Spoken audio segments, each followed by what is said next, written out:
Hey friends, Ashton here, and welcome to another episode of Good, True, and Beautiful.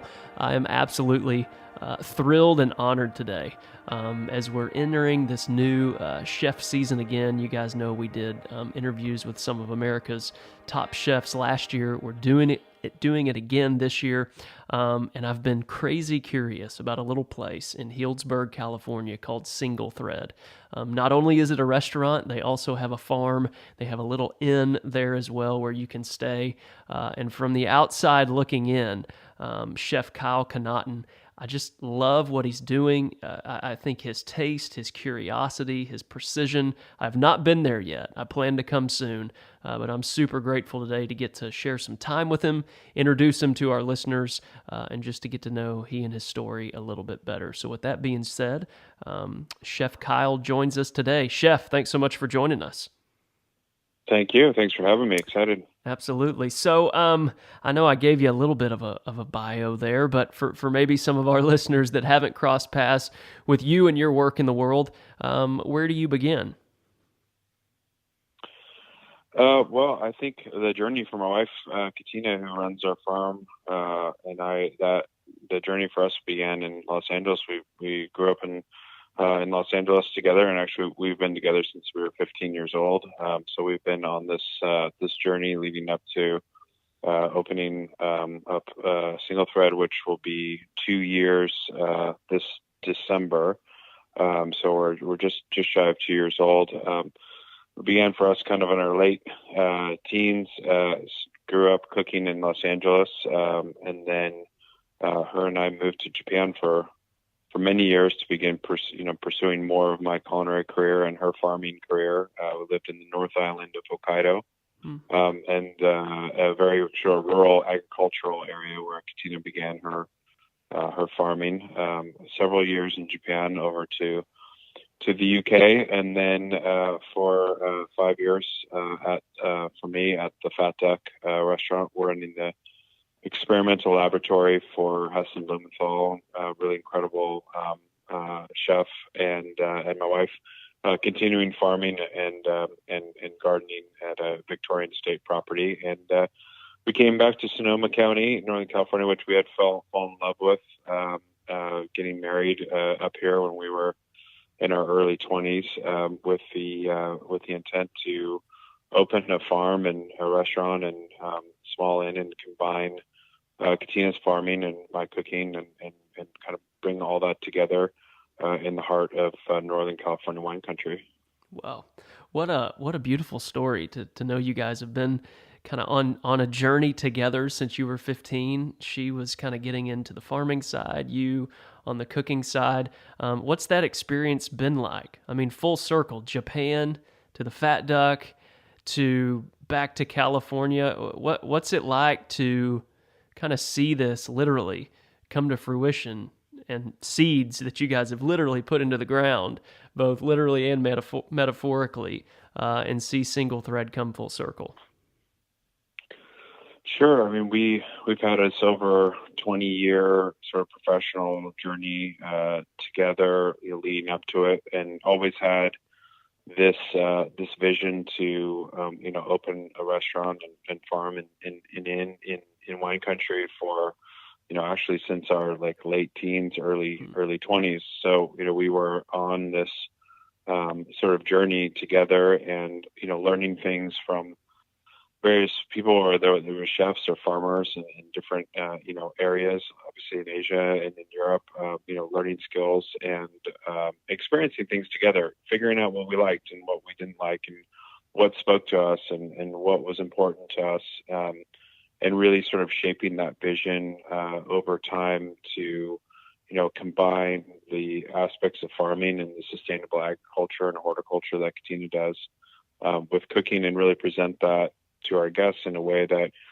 on any given day at SingleThread, what we're doing is we're showcasing the best of what is coming from our farm.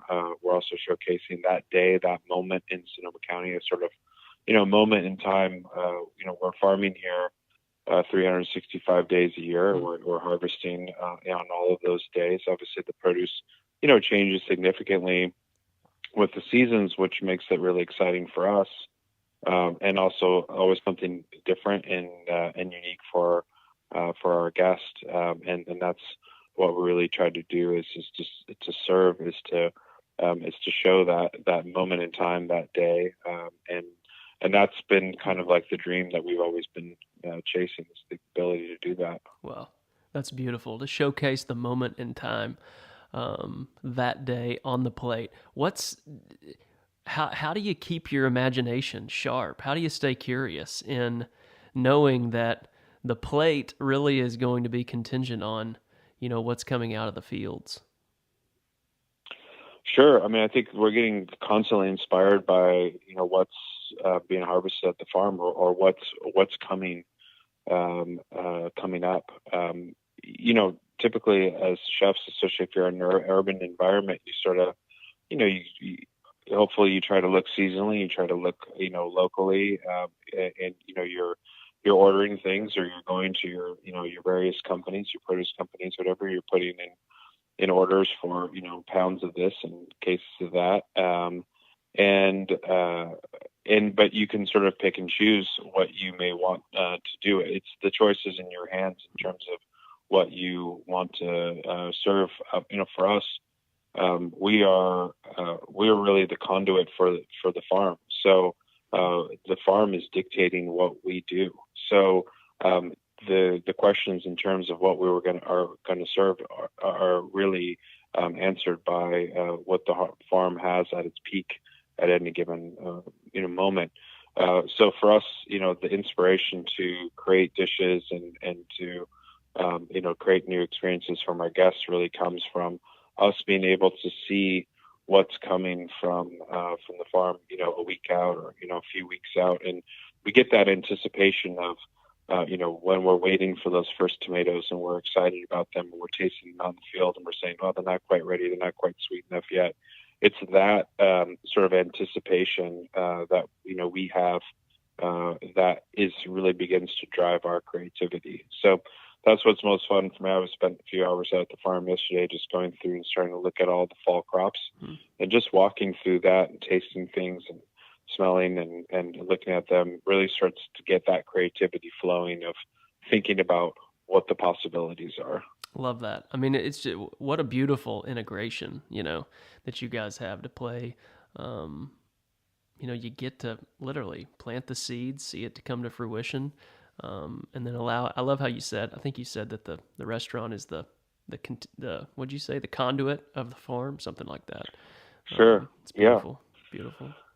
Well, my wife spends, and her team, the farm team, they spend months growing something. So, for them, preparing the soil, cover cropping, amending soil, preparing, planting, tending to that, everything that goes along with that, the weeding, all of that hard work takes, months and months. By the time it comes to the kitchen, have it for, a day, maybe 2 days. And then we're serving it. So, all of that hard work that goes into things, when we think about the sort of artistry of the chef and the creativity and the execution, which of course are very important, but really the hard work for us is what goes into just making those, whatever it is, whether it's, vegetables or fruits, or, we have chickens, the eggs, all the hard work is done beforehand, and we sort of have it at the last moment and just, and serve it to the guest. So, in that way, everything that we do really needs to support the flavors that are there naturally. If I take something that they've worked really hard on for months and we sort of manipulate it beyond recognition of what it was initially, I'm not really serving that ingredient very well. So, wow. While our dishes are, I wouldn't say necessarily simple, they're quite elaborate. They really serve to show the best of those ingredients.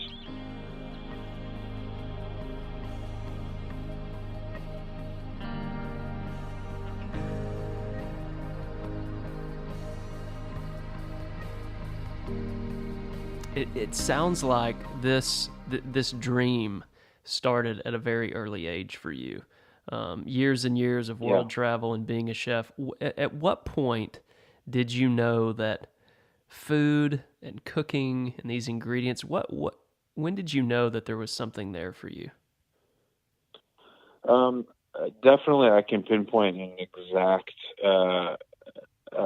moment when I was 9 years old. That was definitely like the exact moment where it sort of I said this is for me, and I have thought that ever since. I've never had a job outside of cooking. I started professionally as soon as I was able to to have a job, but food was really an important part of our life growing up. My parents are actually both from the UK as well, and grew up in Los Angeles, but was fortunate to do a lot of traveling with them. I had a dad who traveled for business quite a bit, and when I was 9, he went on what became one of many trips to Japan, and the start of afterwards spending a lot of time in Japan from a young age.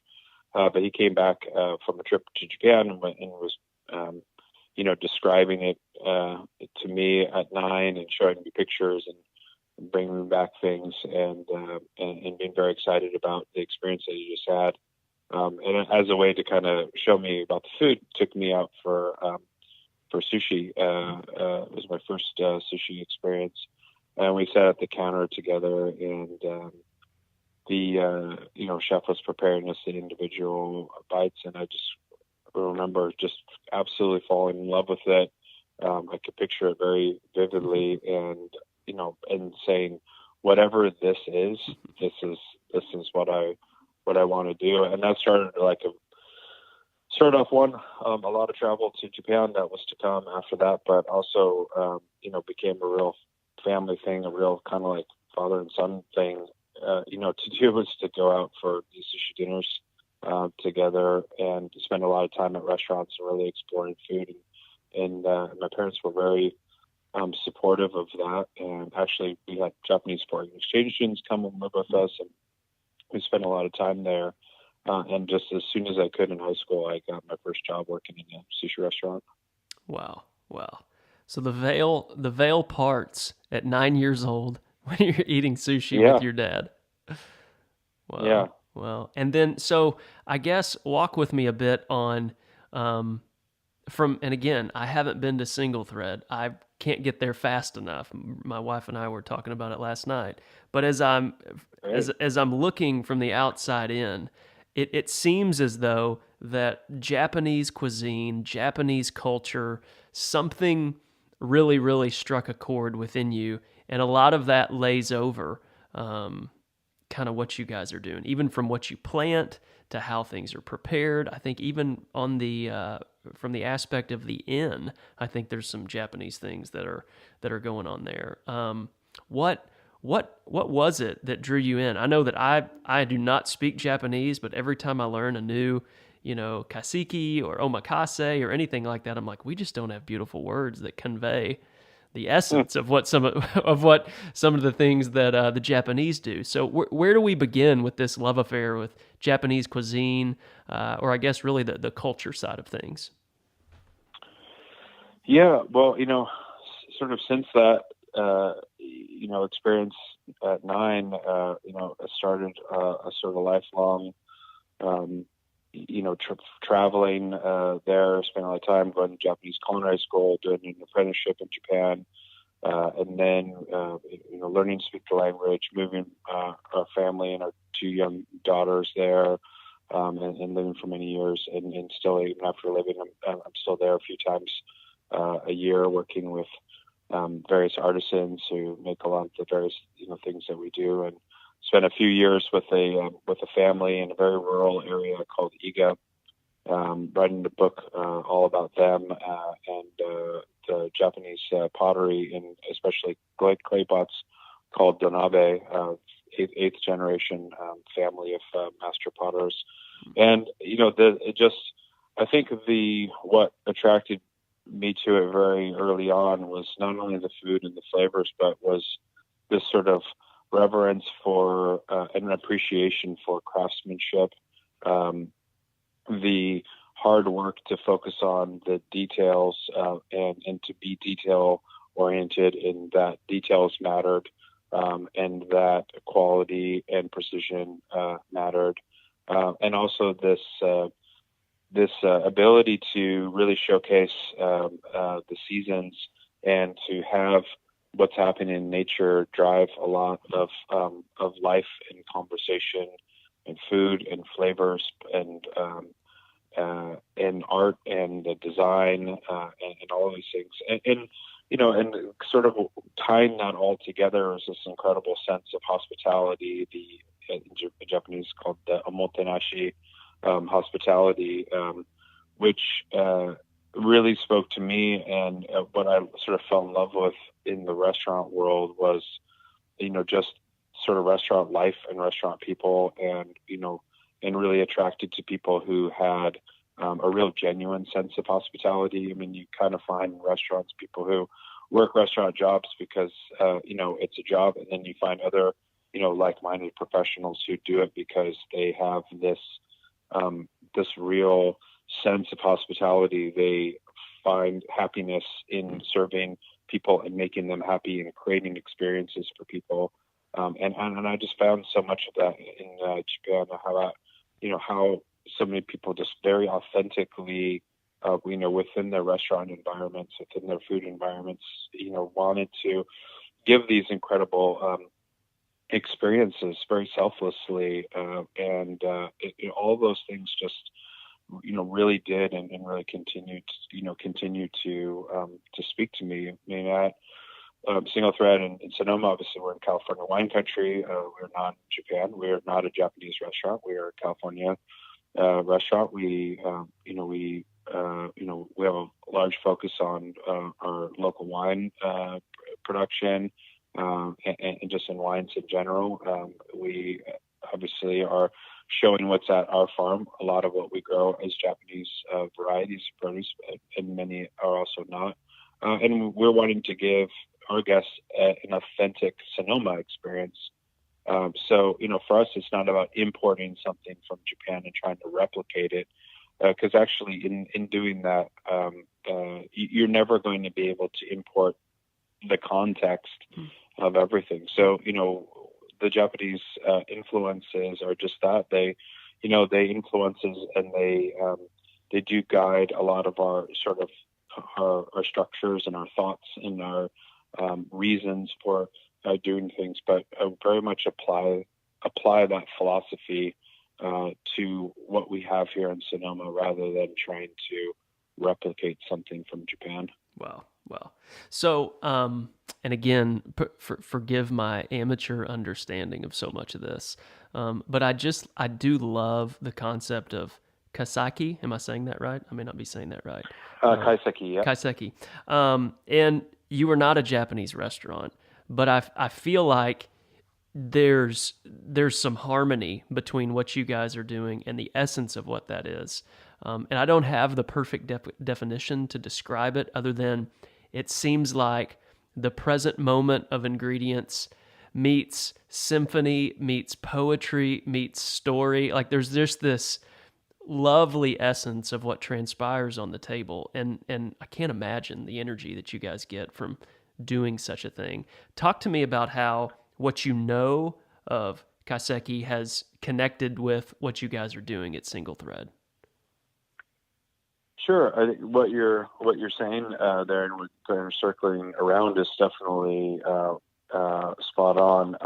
There is a narrative, which is the word that I like to use, to these menus. There's certainly a narrative, to our menu, and if you think of that, the narrative of a menu, I think is a kind of an interesting thought for someone who's not in our world to kind of wrap their head around.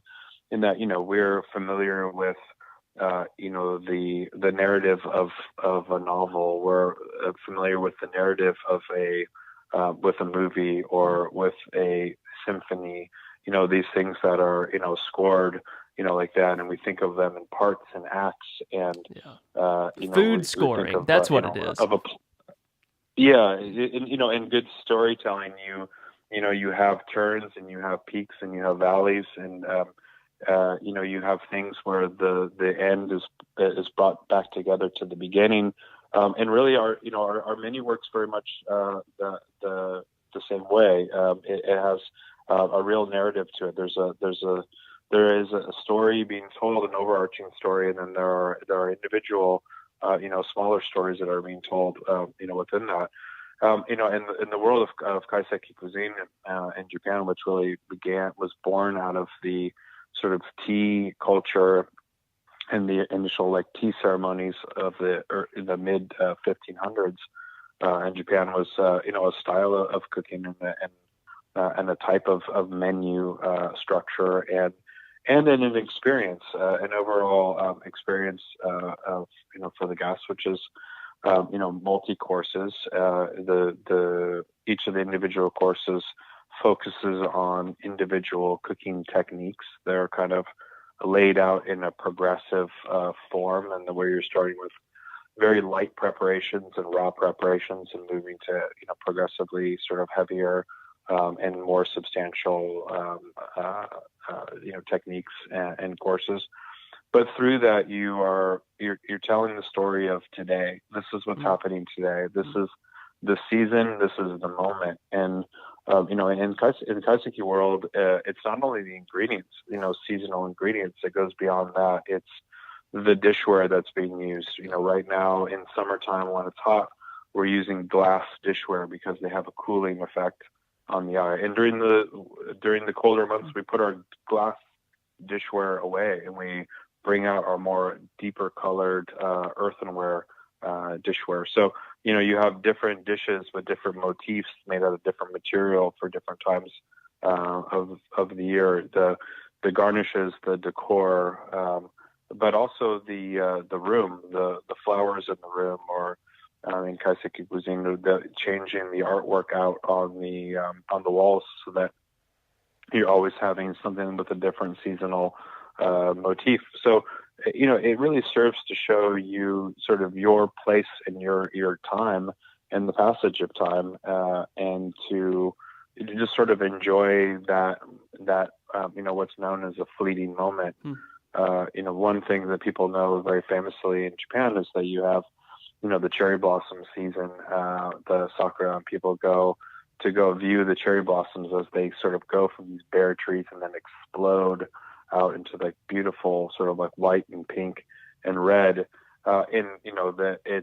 People travel to Japan for it. People within Japan, they take a lot of time just to go and really appreciate the beauty of the cherry blossoms. But one part of that, the beauty of that, is the sort of understanding that it's a very fleeting moment, and very soon those cherry blossoms will fall off of the tree, and that moment will be gone. And I think it speaks to the cyclical nature of the years, and and our life, and the impermanence of our life, and also speaks to an appreciation of being present in that moment.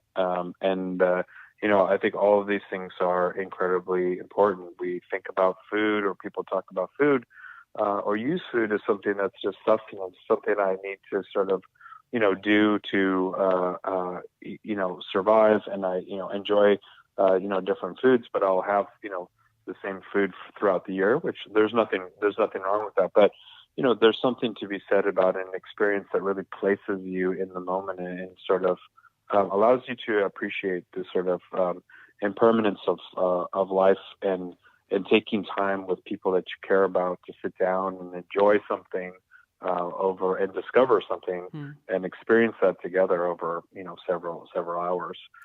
I think now more than, if you don't mind just sort of digressing a little bit on that, I think now more than ever it's very sort of important that we have these moments in our life. I mean, we're in Northern California. We're an hour and a half north of San Francisco and Silicon Valley. So a lot of our guests are really in that tech world, and they are very switched on all the time. Phones, apps, computers, constant connectivity that we have now in our lives, and always thinking ahead, thinking to the future, what's coming next, what's the new technology.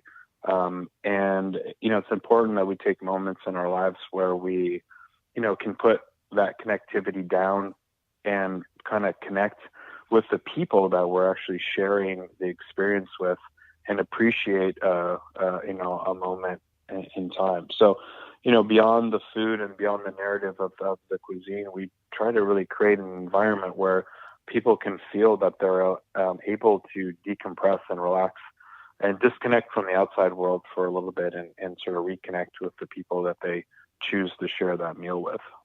Beautiful, man. I love it. We just had Dr. Dan Siegel on the podcast not long ago. He's from California. Wrote a book called "Aware: Practicing the Science and Practice of Presence." So to go off script a little bit, because I feel like the moment, the present day, there's something about this rings very true for you that I'm hearing.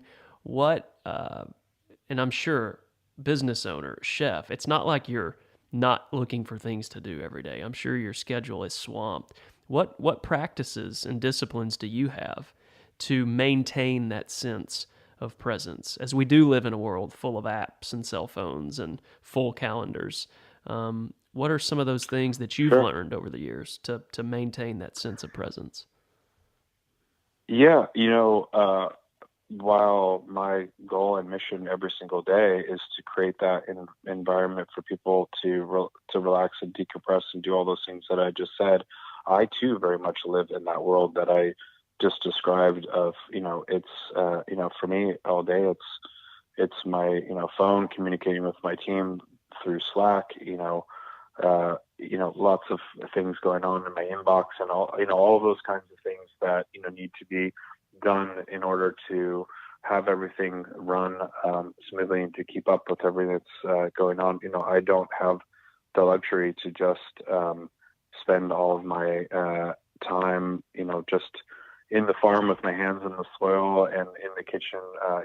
I do both of those things every single day, but it's balanced out with all of the needs to handle all of the administrative side. And we're doing this every day, and it's very easy to just completely be focused on that for my wife and I, 7 days a week, because there's always things to be done, and to make conscious efforts to sort of step outside a little bit to gain some perspective and make sure that sort of we are connected in our own life, and that we are also thinking creatively and thinking about things with perspective.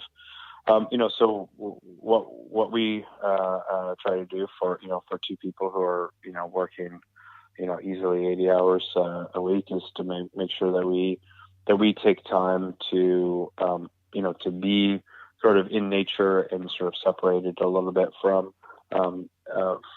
what we're doing. For us, where we are here, it means taking a lot of hikes and spending a lot of time out walking in nature. There's something in Japanese that's called Shindin Gyoku, which means forest bathing is the actual direct translation.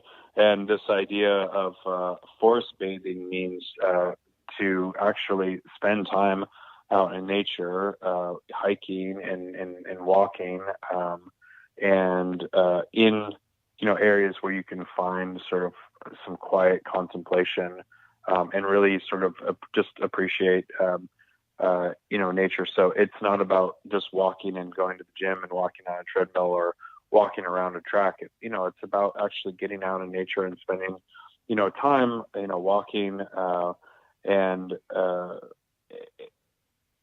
and there's been all these kind of amazing studies and everything like that about sort of like health and how we need nature and we need that connection to nature. So this idea of the forest bathing is about going out there and not necessarily bathing to cleanse your body. It's sort of bathing to cleanse your mind and to sort of gain that clarity.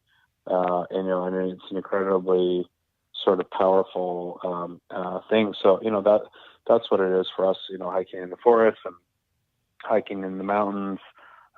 For me, I do a lot of backcountry snowboarding when I can, and it's just kind of getting out in nature helps us to really bring a lot of focus back to our lives. Beautiful. Forest bathing. I mean, that's like, I'll have to research that. I love that idea. Maybe that's why I feel such a unique way after I get done fly fishing. Probably so. I just took a forest bath. Yeah.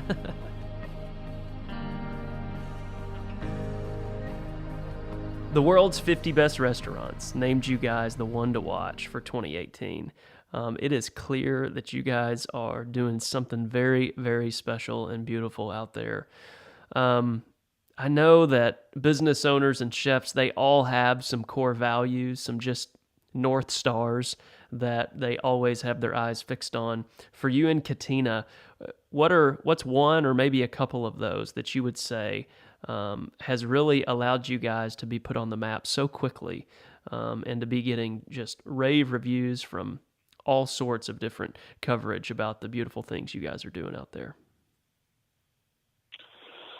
Well, I think, a big part of what's, thankfully led, to all that was the fact that we waited until we were 40 to open, this restaurant. We stayed patient. It was easy along the way to lose patience, to say, I just want to get something open, and we'll figure things out later.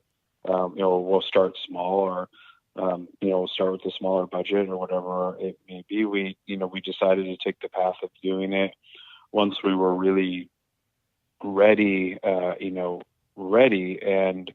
had it sort of fully formulated, between what we needed for the business and the right project, the right property, the right set of investors, the right capital, for that.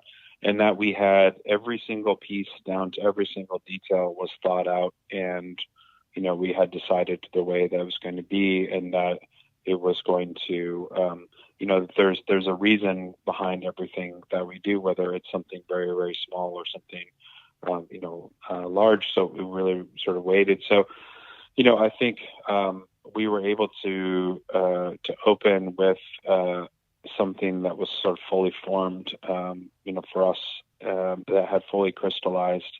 And so even when we opened and we got open and we got a few weeks in, for us, it felt like, well, of course we had a long ways to go, and we still do, and, had a lot of progress that we wanted to make, but that it felt like something that we had been doing for, a lot longer. I mean, we're coming up on 2 years now, but in some ways it feels like it's been very short. In other ways, it feels like it's been very, very long. So I think that's, one of the main things. And like I said, having a reason for every decision and everything that you do, and not just doing anything just for the sake of doing it. I mean, if we're going to put a dish on, or we're going to do something for a guest, or we're going to implement something, we've spent a lot of time with the team, incredible group of professionals, going through, thinking about it from every aspect, thinking about how it's going to be conveyed, thinking about how we may describe it, going through, these things at a lot of depth before we actually change something or do something new or implement something, so that there's a reason why. And any guest at any time who says, "Oh, what is this?" or "Why do you do this?" or that anyone can describe in great detail, if needed, the reason for, or where something comes from, or why it's done the way that it does. So it brings a lot of sort of cohesiveness, to everything that we do. And I would say the other sort of like, the sort of guiding star, as from what you said, it would be, again, that we always put the focus back on the farm and nature and what's happening from an agricultural perspective. I mean, we say, our full name is SingleThread Farm, Restaurant, and Inn. And we and farm comes first, because the farm does come first. It's not necessarily what the guests are experiencing, because they're experiencing the restaurant and the cuisine and that experience, and the inn and that experience, but it's all driven by the farm, whether that's apparent or not in any little thing. It is the observations from nature. It's what's coming from nature. It's the the hard work and the mentality behind, that comes with farming, that drives everything. Everyone who starts working at SingleThread, no matter what job they're doing, it does not matter what job they're doing, they spend their first week working on the farm. And they're out there weeding and doing whatever is needed to be done before they even start training for what it is they do. And that is to ground them to the farm, for them to understand the hard work that farming is, for them to have their own personal connection with the farm. So when they're talking about it, when they're describing it, or when they're, maybe holding something from it, the harvest from the day, or, putting down a plate of food in front of the guests, is that they have their own personal connection to them. And that's incredibly important for us. Wow, that's beautiful. I love that. And it sounds like one of your values really is intentionality. You have really, really thought through so much of this, and the prerequisite of like, hey, you got to go get your hands dirty for 7 days. That's a brilliant move from an ownership standpoint. I'm sure it does shift these people that want to come work with you guys into a beautiful understanding of, really the full circle of what it takes for SingleThread to be there. So, business, the farm, the inn, the restaurant, all of this stuff that you've been entrusted to kind of take care of as far as SingleThread goes. I think in all of our careers, our definition of success changes over time. For you today, 2 years in, with SingleThread being a living, breathing thing in the world, what does success mean, or what's it look like for you today? Yeah, there's many measures of success, for sure, that we focus on in the world, today, and I think that it's important that we balance, different versions and variations of what success is in our own life. And, we can be being successful at one aspect of life and not being successful at another aspect. And that can, and it's our sort of shortcomings that can, really sort of like erode our overall happiness and well-being. So, sort of balancing the, successes together, I think is a success within itself. Yeah. That's the thing is striking that balance. For me on a day-to-day, level, success is easily measured in our sort of like restaurant and culinary world, because, while we have long-term goals and long-term projects, you're only as good as the sort of last guest that you serve in their happiness. So, we're in a world of sort of, in restaurant world, we're in this world of instant sort of gratification and instant sort of acknowledgement of whether we've been successful or we failed, just because the immediacy of everything it is that we do, right? We cook food, we serve guests every night, and we make them happy overall, or we don't. We make them, they enjoy an individual dish or they do not. And so, we sort of, this is the life of the chef. It's a constant, immediate thing. It's often talked about in the sort of chef role, is that we're on a daily basis, looking to make people happy, looking to succeed, with the dishes. Our successes and our failures are happening very, very quickly and very immediately, and very sort of profoundly. And so much so, I think, for chefs, they are very much attracted to that sort of like instant, gratification and the energy that comes around that. I certainly am as well. Whereas in a lot of other businesses, goals and things may be, a little bit more long term. You might be working on a project that takes weeks to months, to come to fruition. Whereas it's very, very, upfront with the guests. In fact, our kitchen is completely open. So, we want guests to feel more like they're coming to, a dinner party in our home rather than they're coming to a restaurant. But what that means is that I and the whole team is seeing and interacting with the guests very, very closely and upfront. So we can see very clearly whether they're enjoying something or if they're not enjoying something, and getting that immediate feedback. So we measure a lot of success on that.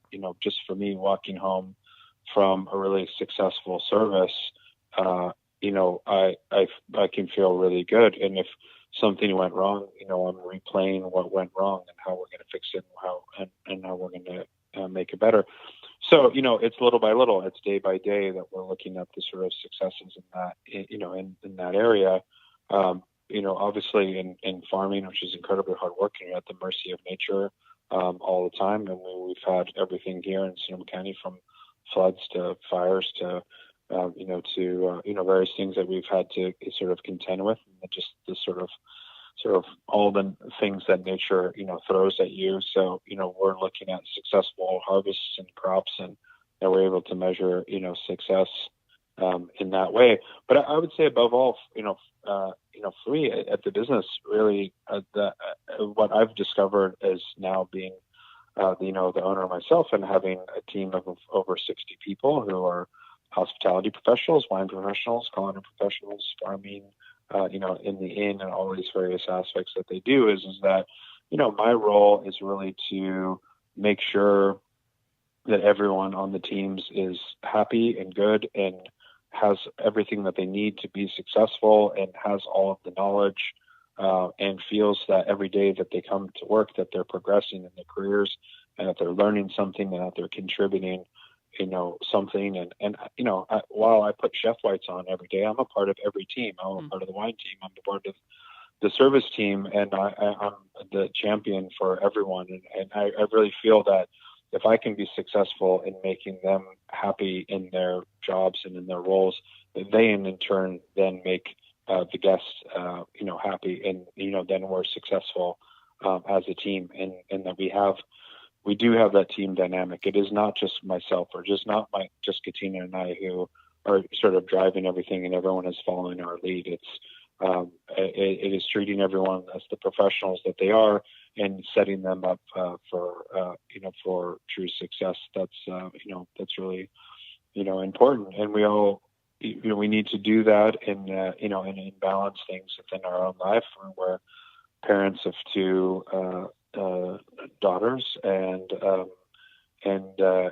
do have the personal life of our marriage and our family, and as well as our businesses, and all the other things to come with that. So I think for us, success is a balance. We don't focus on the financial and monetary success, although that being said, when you have a business, and you do have all of these employees, and you do have all of these obligations, you can't just push that to the side. That having a healthy, successful business is incredibly important. We strive to do that by providing really great value for the guests. Even though the experience with us is expensive relative to to food experiences, guests aren't coming just for a meal; they're coming for an experience, and we have to provide incredible value, and they need to leave feeling, even if they've spent a lot of money, for that, they need to leave feeling like, I got incredible value. That was definitely, worth, all of that, and then some. They need to feel that actually they got the better end of the sort of value. And so, I think focusing on these things, everything else sort of comes behind. The actual sort of financial side does take care of itself when that's not your prime objective. Beautiful. Well said. So what's keeping you curious these days? Anything that's a new idea, a book, or something that's you're like, I need to peek into that a little bit more? Sure. I think one of the things that inspires me the most, and that I really enjoy doing, and keeps me, moving, is to do a lot of collaborations with other chefs. take a lot of sort of pleasure in doing that. We do a lot of work in an effort to do this so that we're always learning and interacting and also exposing our team to other people and other ideas. So we host quite a few collaboration dinners at SingleThread.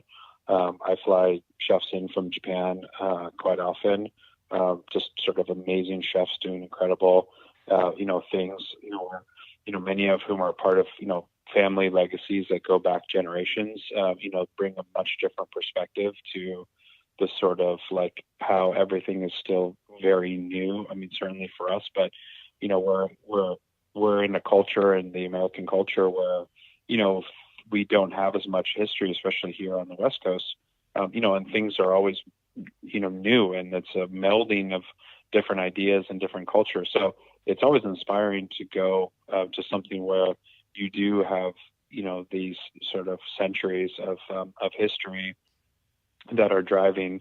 And so I bring a lot of chefs up to Japan, from Japan, to cook with us and do these collaboration dinners, these sort of one-off dinners, and that's always really great for all of us. And then, with other chefs in the U.S., we trade out. I'll host one or two chefs from two different restaurants, and then we'll go to their restaurants and cook.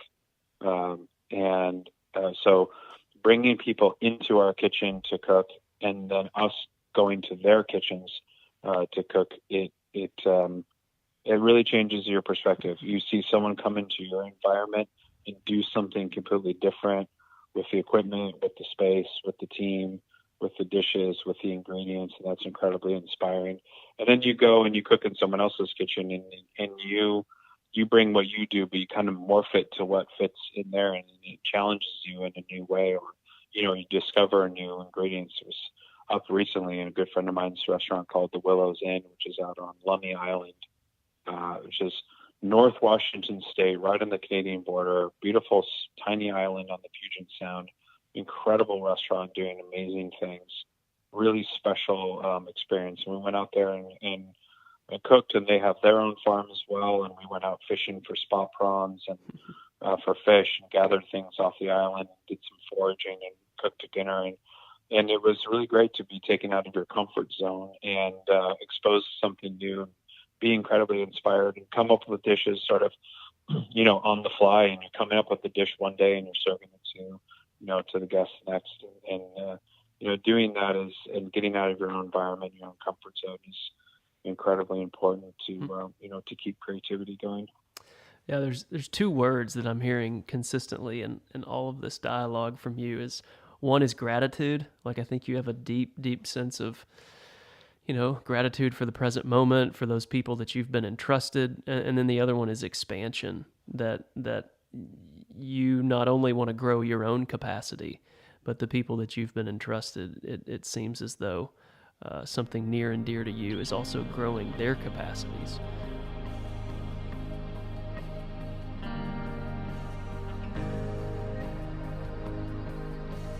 What advice would you give to your younger self? I love asking this question to chefs. Sure. Thankfully, I think I did take a lot of the advice that my older self would have given, and I'm very thankful to. While nothing is perfect, you definitely have things that you would do differently. I have to say, by and large, it really kind of. I was very thankful to kind of get some of the lessons from, more of what we were talking about earlier about, sort of Japan, this whole idea of mastery of craft and everything like that, to sort of like recognize that early on and say, okay, I've got to pay attention to this, do this, and follow, this, and, definitely had that sort of tough, some of those tough lessons early on from, chefs and people, and trying to break into the Japanese culinary world, which was difficult for a non-Japanese to do, and definitely many hard lessons that came with that have benefited me, since then. But, I think, looking back, you would continue to tell yourself to, stay the course and focus and, and learn and be open, to learning opportunities. I think I, like a lot of people, was sort of so quick to wanting to do and to show that I could do, that didn't always, take the time to really fully accept the lesson and to watch and observe, very quick to like say, okay, I can do that. Let me try to do that. Let me learn how to do that. And trying to want to, rush ahead to the end.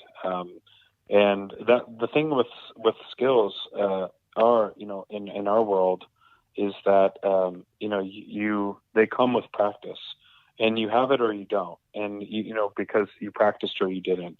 And it's a lot like learning to play an instrument or, anything like that is, the proof is in the execution. And only by spending hours and days and weeks and years, practicing movements and various things over and over and over again, or training your palate, just to understand, or to training yourself to understand creating flavor and depth of flavor and, and how things are going to behave and react together. Can you really fully, get that? And, it's hard as your young self to fully appreciate that and do that. And I think we tend, myself included, to want to sort of rush through those things and gain and obtain the skills. But I think life teaches you very quickly that, you either have it or you didn't. You can't fake practice.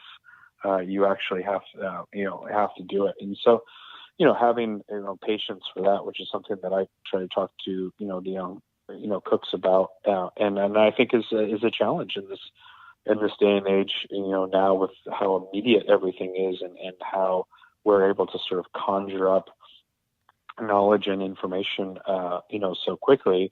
It's hard to remember that when it comes to learning something and being able to do something, that you really do need to put in that practice. Well said. Well said. Man, so I sure have enjoyed getting to know you and hear your story. And like I said, I'm headed your way soon. I don't know when, but we want to come and experience what you guys are doing out there. For our listeners that maybe want to follow you and your work and SingleThread, where's the best place online that you would direct them? Well, first off, we look forward to having you. Very, very much look forward to having you out, and to experience the restaurant and to visit us at the farm and everything. Really, the best way to get more information about what we're doing is either our website, which is SingleThreadFarms.com, or also our Instagram, which is at SingleThread Farms as well. Beautiful. SingleThreadFarms.com. That's where you guys can find everything that Kyle and Katina are doing out there. You will not regret it. Go online, see what they're doing. And Kyle, on behalf of all of us, thank you for your good and necessary work, and thank you for your generous spirit in sharing some time with us today. Well, thanks for allowing me to. Cheers. Hey friends, I hope you enjoyed this conversation with Kyle. If you are going to be in the Healdsburg, California area, make sure you go visit SingleThreadFarms.com.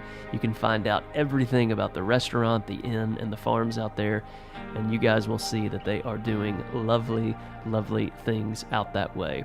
Don't forget, if you're enjoying these conversations, we ask that you would share them with those people that you love and you lead. One of our goals here is for us all to gather around the table, hold hands together, and point at that which is true, good, and beautiful, so that we may reflect on it and it may follow us all the days of our lives. We want to collectively agree on what we are all for, and we think that the Good, True, and Beautiful podcast can be just a little role in the whole world just tuning up.